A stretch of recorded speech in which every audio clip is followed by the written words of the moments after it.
Yo, what up, guys? I know it's been a while. Sorry about that, but we back, and I decided to give you guys a little hair demonstration, but also want to give you a little backstory on how I became a ball nigga, ball nigga, ball nigga, ball nigga, ball nigga, ball nigga, ball nigga. So around 2019 November, I was looking in the mirror and I was like rubbing the back of my head, and I was like, I felt like a patch, and I was like, what? So my first instinct was like, oh, the barber messed me up. Oh, no big deal. It's all good. So I let my hair grow back a little bit, scheduled a new haircut. Then I was like, all right, cool. So then 2 months later, I'm touching the back of my head again. And guess what I feel? Another mother effing patch. And so at this point, y'all, I'm like, oh, this can't be. And keep in mind, y'all, this is January of 2020. So COVID had just kicked off. So I'm wondering if there's like a weird coincidence where it's just bad stuff happening all around. Regardless, y'all, it wasn't a big deal at that point because honestly, every time I cut my hair, it didn't even show. So it wasn't a big deal. It was like a little patch.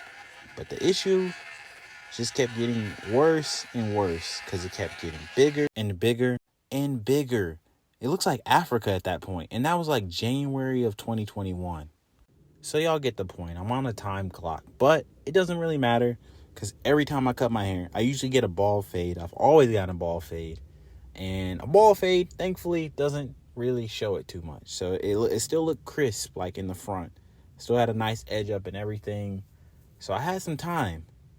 Up until the point that I started dating.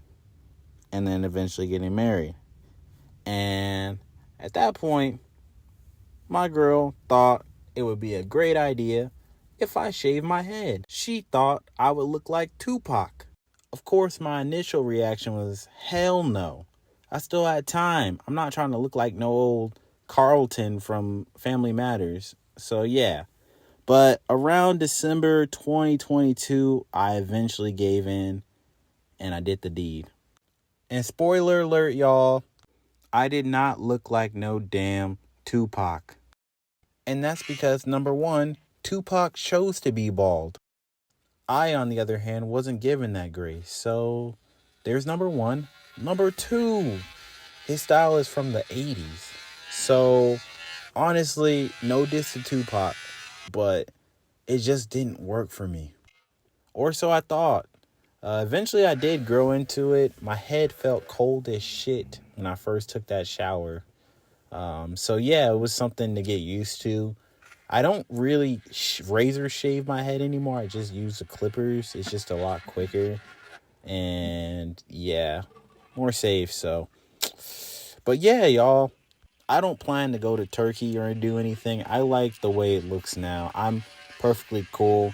I also want my fellow baldies to listen up and not fall for social media and this whole dreadhead movement. You don't need to push for it. We get free haircuts. And yeah, you know what they say, if they didn't love you when you're bald, they didn't love you at all. By the way, I do clean the sink up after I'm done. Don't want to leave any hair. Anyways, peace. Forgot to say, if y'all want more videos like this, feel free to let me know. Gonna be dropping some more videos soon.